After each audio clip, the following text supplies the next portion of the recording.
In 2009, deep inside a blistering coal mine in northern Colombia, paleontologists worked through dark layers of Paleocene rock. The air was heavy, the ground was ancient. Every shovel of sediment was a page torn from a rainforest that existed just after the dinosaurs disappeared. They expected plants, leaves, fish, turtle shells, the normal debris of a lost swamp world. Instead, they lifted a single vertebra that made the entire site feel quieter. It was enormous, thick, dense, larger than anything you'd associate with a snake. At first, the team did what any cautious scientist would do. They tried to explain it with the most reasonable giant predator available: crocodilians. Those ancient swamps were full of them, heavy-bodied ambush hunters that could grow to ridiculous sizes. A crocodile big enough to feel impossible was still easier to accept than the alternative. But something didn't fit. The curves were wrong, the proportions were wrong. The geometry didn't match the crocodile vertebrae they knew by memory. And then the conclusion landed. These were not crocodile bones. These were snake bones. And not just any snake. This was Titanoboa. The mine wasn't just another fossil site. It was a preserved snapshot of a Paleocene rainforest. Plants, animals, and sediments sealed together like a locked room. Mud and ash had buried an ecosystem so quickly that pieces of the world stayed intact long enough to become stone. And inside that sealed world, the team kept finding more. More vertebrae, more ribs, more consistent evidence that the first bone wasn't a fluke and it wasn't a mistake. The remains belonged to a snake so large it forced scientists to redraw the upper boundary of what a snake can be. When the measurements came in, they were checked again and again, not because the method was unclear, because the answer felt too large to be allowed. The estimates pointed to an animal over 12 meters long, with some reconstructions pushing beyond 15 meters. A body measured in the scale of a bus, not a reptile. And that immediately raised the question no one could avoid. If those numbers were real, Titanoboa wasn't just a big snake. It may have been the dominant land predator in its region after the dinosaurs were gone. And that creates a second question that's even harder. What kind of planet produces a snake like that? Because size isn't just biology. Size is permission. To understand why Titanoboa mattered, you have to understand how paleontologists even build a creature from a few bones. A snake's skeleton is mostly vertebrae, repeating down the spine like linked modules. And in modern snakes, vertebra size follows surprisingly reliable scaling patterns. Bigger vertebrae tends to correlate with longer bodies and thicker mass. So researchers measured Titanoboa's vertebrae, compared them to living constrictors, boas, anacondas, large pythons, and extrapolated. That's why the numbers were so hard to ignore. The fossil wasn't hinting at something slightly larger than today's snakes. It was pointing to a different category. For context, the largest anacondas reliably measured are massive animals, but they sit far below what Titanoboa's bones imply. Titanoboa wasn't just longer, it was heavier by an order that changes how it would move, hunt, and survive. And now the real explanation begins, because there is one variable that controls the ceiling for a giant snake more than almost anything else: temperature. Snakes are ectotherms. They don't generate body heat the way mammals do. Their metabolism is tied to the warmth around them. That warmth sets the pace of digestion, the efficiency of movement, the speed of growth, and the ability to sustain a large body without failing. So when scientists uncovered Titanoboa, they weren't only finding a predator, they were reading a climate signal, a biological thermometer preserved in bone. And the signal was clear. The Paleocene tropics were hotter than the modern tropics. To understand Titanoboa's world, step back nearly 60 million years into a planet still reshaping itself after extinction. The poles were warmer, the temperature gradients were gentler, and in the region that is now northern Colombia, evidence suggests a climate that barely offered relief. Imagine a rainforest that doesn't cool down at night, a world where humidity never breaks, where water is warm, air is heavy, and heat isn't an event, it's the baseline. That kind of heat removes the biggest constraint cold-blooded giants face: sluggish metabolism. In a climate like that, digestion becomes faster, activity windows become longer, growth becomes more feasible. A body that would be impossible in today's world becomes sustainable. And the fossils around Titanoboa reinforce the picture. Large turtle shells, crocodilian relatives built for crushing prey, a swamp rainforest with slow-moving, murky channels and dense vegetation that kills visibility. This wasn't a clean river system. It was a humid labyrinth. And in a labyrinth like that, size becomes an advantage that doesn't require speed. A huge snake can sit half-submerged, its mass supported by buoyancy, its outline hidden by dark water and tangled roots, its muscles kept ready by heat and humidity. In that environment, Titanoboa isn't a myth. It's a logical outcome. A patient ambush predator built for a world that stayed hot enough, long enough to let it happen. So the question changes. Not how could a snake get that big, but what did a snake that big actually do? Because it wasn't racing across forest floors. It was hunting, in a way that makes the swamp itself part of the weapon. And once you see that, the next question becomes unavoidable. If Titanoboa was so perfectly adapted, why isn't it still here? Because it wasn't racing across forest floors. It was built for water. 40 feet of muscle doesn't glide easily over dry ground. It drags, it fights gravity. Every meter costs energy. On land, a body like that becomes a burden, not an advantage. But in water, the math changes. Buoyancy lifts the weight. Friction drops. The animal can move without paying the full cost of its own mass. And in a swamp rainforest, water isn't a feature, it's the architecture. Slow channels, flooded forests, root systems that form tunnels, dark, tannin-stained water that hides outlines and muffles motion. A place where visibility is poor, where prey must drink and cross and feed in tight corridors. In that world, Titanoboa wouldn't have hunted like a modern snake you see in documentaries. It would have hunted like a crocodile. Silent, half-submerged, almost invisible. And that's the part people miss. In a swamp, stealth isn't a trick, it's a lifestyle. Titanoboa could have waited for hours, maybe days.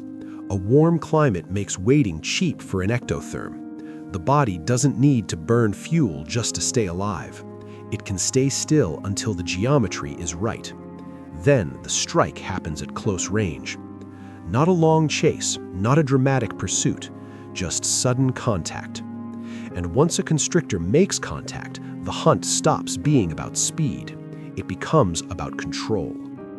Modern boas and pythons don't win because they crush bone like a hydraulic press. They win because constriction collapses the prey's ability to function. Blood flow and breathing are disrupted. The struggle accelerates its own failure. At Titanoboa's scale, the distinction becomes less comforting. Biomechanical modeling and scaling from modern constrictors suggest a snake that large could exert enormous pressure.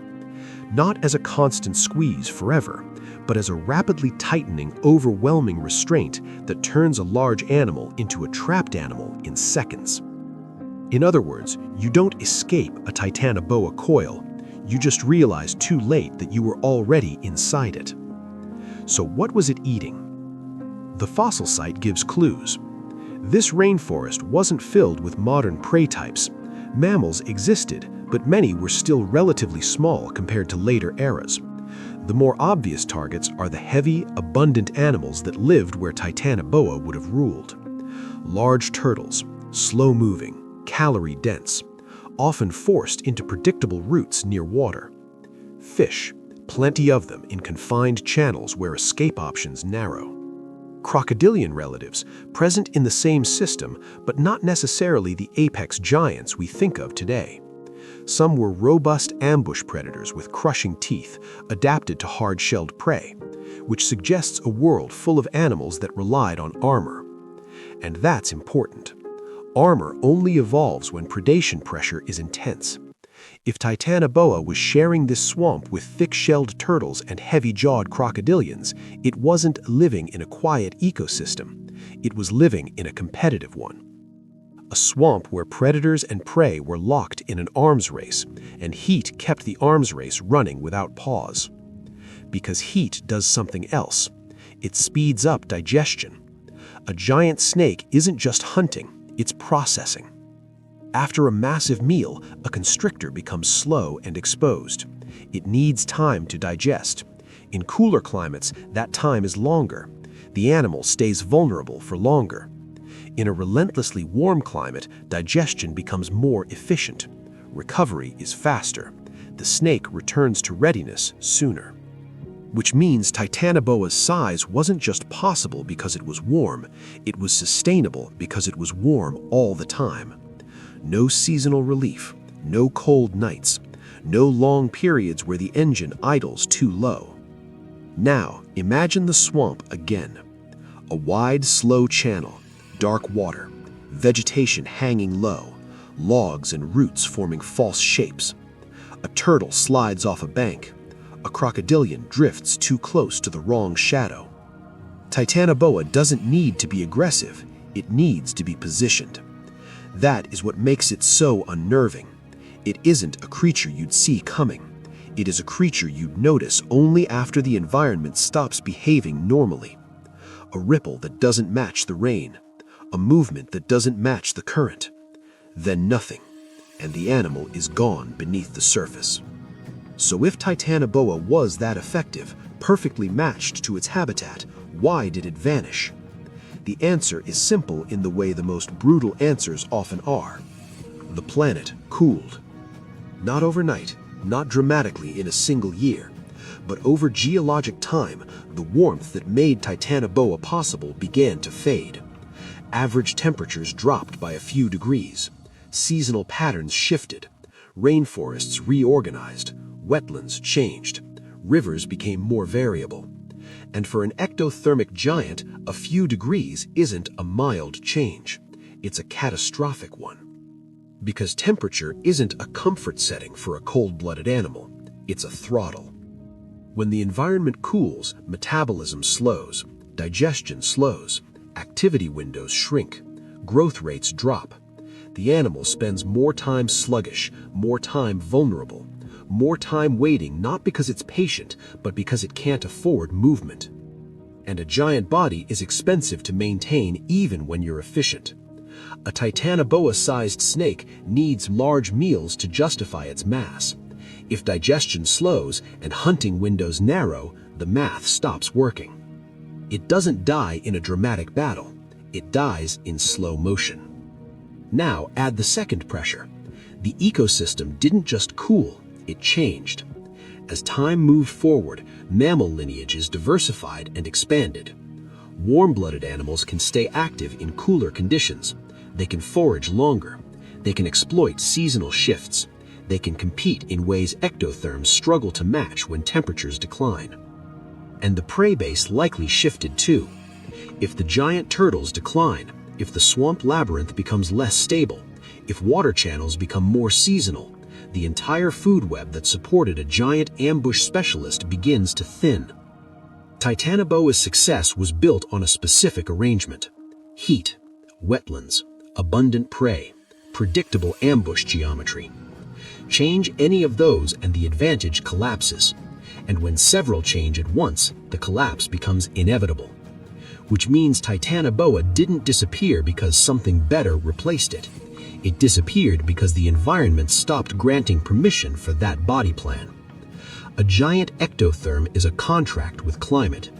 Cool the world by a few degrees and the contract is broken.